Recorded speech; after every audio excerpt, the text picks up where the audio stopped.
My name is Dr. Lee David, and I'm a GP with an interest in mental health and cognitive behavioural therapy. And I'm here today to talk about a common problem experienced by health professionals, and that's difficulties with sleep. Difficulty sleeping is common, and over a third of medical staff may experience insomnia whilst providing healthcare during COVID-19. This may be a particular problem if health professionals become isolated or are experiencing high levels of anxiety or worry about the current situation, and is likely to be exacerbated by negative or unhelpful commentaries from the news and social media. So how is your sleep? It may be that racing thoughts are keeping your mind wired at night, preventing you from being able to fall asleep or causing you to wake up in panic during the early morning hours. Emotions such as anxiety and fear often feel more intense at night, and as we become tired through loss of sleep, our ability to regulate emotions becomes reduced, so it's harder to calm ourselves when feeling distressed, and we may feel overwhelmed by the usual stresses of daily life. And for many of us, this may be a temporary adjustment reaction to a stressful situation, which will pass with time as long as we avoid falling into negative patterns that worsen sleep in the long term. A CBT framework can be helpful to explore patterns of thoughts, feelings and behaviour which may contribute to insomnia. Unhelpful thoughts include worry and rumination about the loss of sleep. There may be catastrophic thoughts about the consequences of lost sleep, such as, "I'll never cope at work tomorrow if I don't get to sleep really quickly." Feelings include getting anxious, irritable and low. Physical reactions include physical tension and restlessness, daytime fatigue and poor performance. We may start to develop conditioned arousal, where we start to associate bed with being awake and begin to feel agitated as soon as we get into bed. Unhelpful behaviour includes having irregular sleep patterns and daytime napping, although this may be a necessity if you're working shift patterns. Other unhelpful behaviours include carrying out activities that cause wakefulness just before bedtime, such as reading the news or checking social media, which stimulate the mind and make it harder to sleep. And clock checking involves repeatedly checking the time and getting stressed about what little sleep we've managed to get. So what can improve sleep? Remember, it's not possible to force yourself to sleep. It's about allowing it to come naturally and engaging in behaviours that make it more rather than less likely. In some circumstances, when under pressure, during a challenging work schedule or on night shifts, we may need to accept that our sleep pattern is less than ideal. Try to maximise what sleep we do have and recognise that even fragmented or shortened sleep episodes may be better than none.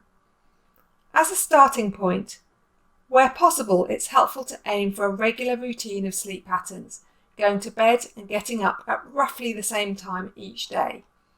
Daytime physical exercise is very important, ideally something moderately cardiovascular, and mindful activities such as yoga can also be helpful for managing stress and winding down. Limit your caffeine intake in the later afternoon and evening, and avoid using alcohol to help with getting to sleep, as whilst it can initially make you sleepy, we quickly build tolerance, and it's also associated with nighttime waking and poor sleep quality. Try to schedule in regular wind down time before going to bed. Aim for around half an hour in a room with dim lighting and engaging in a non-stimulating activity, like watching a relaxing TV programme, reading, having a bath, practicing mindfulness, or listening to an audiobook. Minimise the use of blue screens at bedtime, which can impact on your circadian rhythm and affect your sleep. So that's cutting down late night use of electronic devices such as phones and tablets. And if you do feel the need for distraction, TV is less likely to be impactful on sleep than phones and laptops, which are held closer to your face. And choosing a programme that's likely to help you wind down, perhaps something light or funny. whereas social media or watching the news may be more likely to activate your mind and trigger an emotional response that interferes with your sleep. Cutting down behaviours that increase your focus on the lack of sleep can also be helpful. So this means no clock watching. Resist the temptation to just check the time on your phone each time you wake up.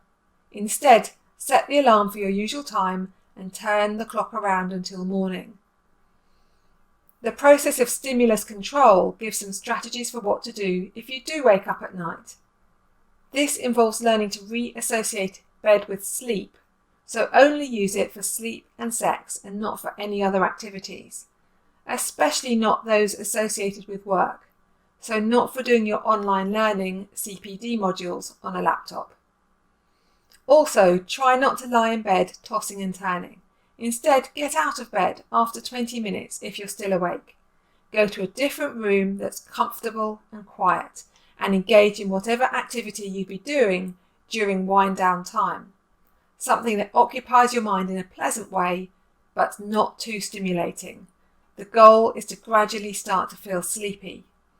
Try to avoid activities that are productive, such as doing the dishes or the ironing, as you don't want to reinforce the idea of getting stuff done in the middle of the night. And then return to bed and try again. And again get up if you're not asleep after 20 minutes. Repeating this over a few nights may help to reset your sleep patterns. And for shift workers, sleep can be an even bigger challenge. A few simple tips for improving sleep while on a night shift include: try to stay active whilst awake, and where possible take short nap breaks of 10 to 20 minutes during the early part of the shift. Keep caffeine use to the early part of the shift and avoid both caffeine and nicotine in the later part of your shift to help you get to sleep afterwards. Again, alcohol is not a great way to get to sleep. And to keep your work safe when tired, build in checks during critical tasks, which take into account your reduced alertness and performance. Wear dark glasses to block out the sunlight on your way home, even on a cloudy day, and avoid screens before trying to sleep. Use eye masks and earplugs to eliminate noise and light from your sleep environment, and keep yourself safe on the way home, perhaps using public transport rather than driving. If sleep is becoming a persistent issue, causing you stress or worry, or if you're finding your performance is being affected by tiredness due to insomnia, do seek help. There are effective treatments available, such as CBT for insomnia.